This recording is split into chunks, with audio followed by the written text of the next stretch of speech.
Right, we have with us in our studio senior sports journalist Gulu Ezekiel. We also have Mr. Chetan Chauhan, former Test cricketer and Vice President of the DDCA.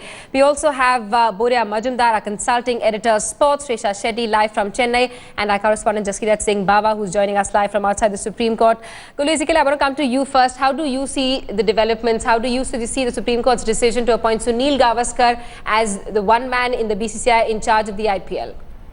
Well, I think the fact that they've made it a temporary position only during the 6 or 8 weeks of the IPL is a sensible and practical move, because eventually the board has its own constitution and structure, and obviously a person who is not a board official cannot just be planted in the board. So the fact that he's just been given a very specific and limited brief for the IPL, and after which Shivlal Yadav, who is the vice president from South Zone and as per constitution takes over when the current president is removed, I think that's most logical and rational move on the part of the court. All right, before we get a response from you, Mr. Chauhan, we managed to get a reaction from BCCI Vice President. All right, we have a panel of experts joining us this afternoon. We also have our consulting editor Boria Majumdar and our correspondents Jaskirat Singh Baba and Shesha Reddy. Before I come to you, Boria, I want to ask a question to Mr. Chetan Chauhan. The IPL tournament will go on along with Chennai Super Kings and the Rajasthan Royals. Do you think that this really takes some kind of magic away from the IPL tournament? Fans will keep guessing all the time whether or not a match that they're watching is fixed or not. Well, see, the doubts will definitely be there, but after the judgment of the Supreme Court, interim judgment of the Supreme Court, I think some kind of a message has been given out to the administrators. The Supreme Court has removed the president, and mind you, Mr. Srinivasan is a very strong person. He is elected president.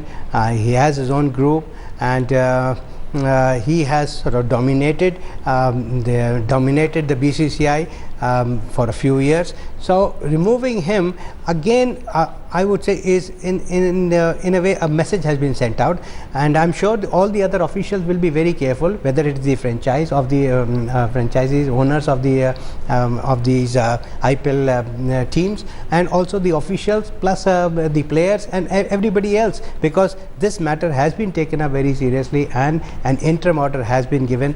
I'm sure down the line people will fall in line. All right, so a strong message going out from the Supreme Court. Let's also get in a word from our consulting editor Boria Majumdar, who's with us live from Kolkata.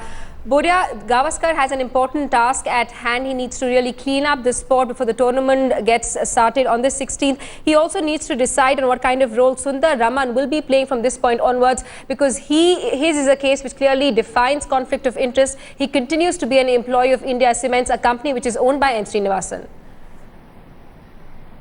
Absolutely, and I loved the way Pratibha Raman interviewed Shivlal Yadav, and the moment this was asked and he said, I don't want to comment on it, because it's right, because it's such a tricky question. What do you do with an IPL CEO? Suddenly you've been told, now you are the person who will take charge and will decide on Sundar Raman's fate. Shivlal Yadav was prompt to say, I don't have the responsibility to do this, it's upon Sunil Gavaskar.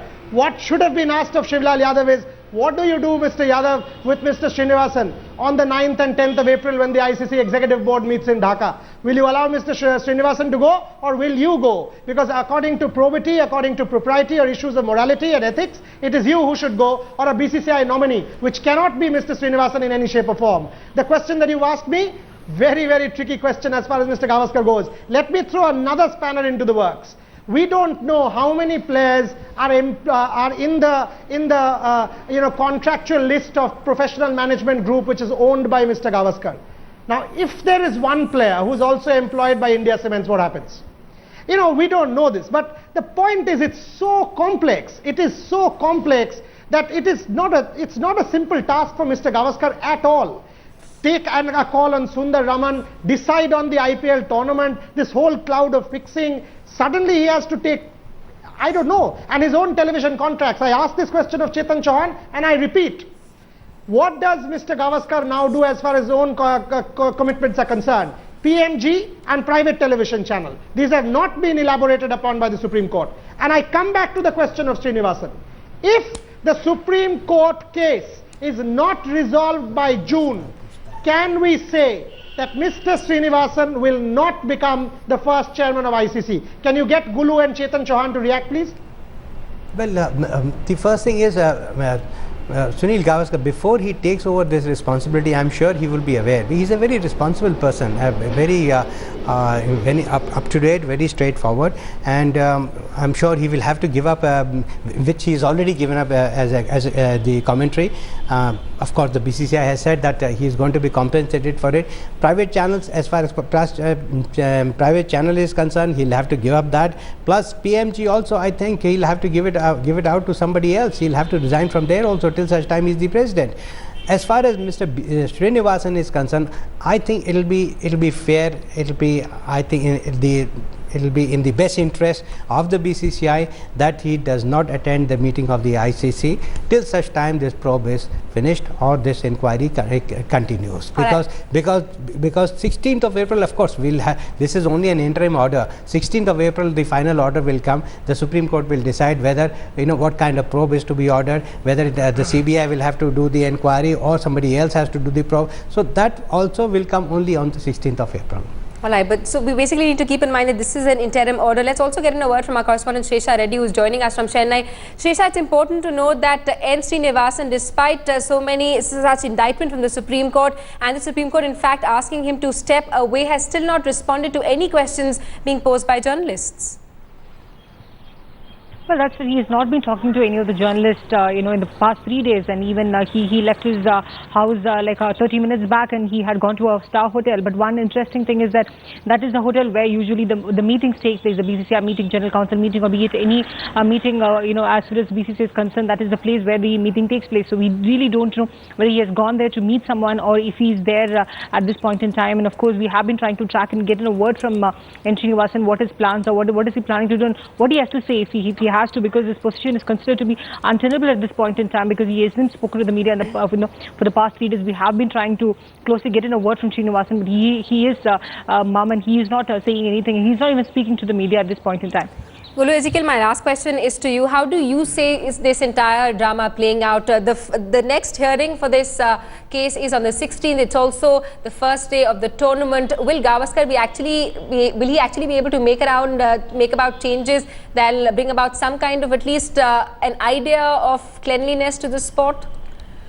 As Mr. Chauhan has also stressed that this is an interim order. I mean, the fact that the final verdict will be given on 16th, which, as you said, is the very day that the IPL begins, means that I think that everybody is going to be on tenterhooks for the next 2.5 weeks, because they may come out with some devastating order against these two teams. In the interim period, they may get some hard evidence. They may come out with some strong strictures against the IPL. Who knows? It's not like the IPL is some kind of sacred cow, and just because it starts on the 16th, the highest apex court in the land cannot pass strictures against it on the 16th. So there's still a lot of tension, and there's still a lot of uncertainty. So it's very difficult to really give a kind of a final opinion or verdict on something which is after all an interim order. The one thing which is positive is that Srinivasan's innings is over. I think that is a tremendous move, and I think without the learned Supreme Court judges making this move, I think Mr. Srinivasan would have been sticking around like India cement. He'd have been cemented to that chair. So thank goodness for Supreme Court. All right, so one thing the Supreme Court has been able to ensure is that N. Srinivasan is no longer a part of the BCCI. Thanks so much, Gulu Ezekiel, Chetan Chauhan, Boria Majumdar and Sresha Reddy for joining us this afternoon. We'll continue tracking developments.